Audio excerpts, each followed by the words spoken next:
लो मैं मजाक में आपको आई लव यू बोल दूं तो आपका रिप्लाई क्या होगा? बेबी कल ओयो में चलो और फ्लेवर कौन सा लोगी? मैं इंसान हूँ और तुम बताओ तुम कौन हो? अगर मेरी नकल की ना तो देख लेना। मैं लंडू और ये देखो ये झाट लगी है। बड़ा हरामी हो बेटा।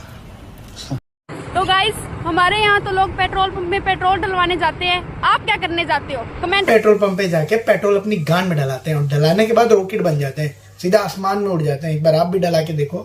कुछ लोगों को लगता है अकेला हूँ मैं, एक बार हाथ लगा के देखो काफिला खड़ा हो जाएगा।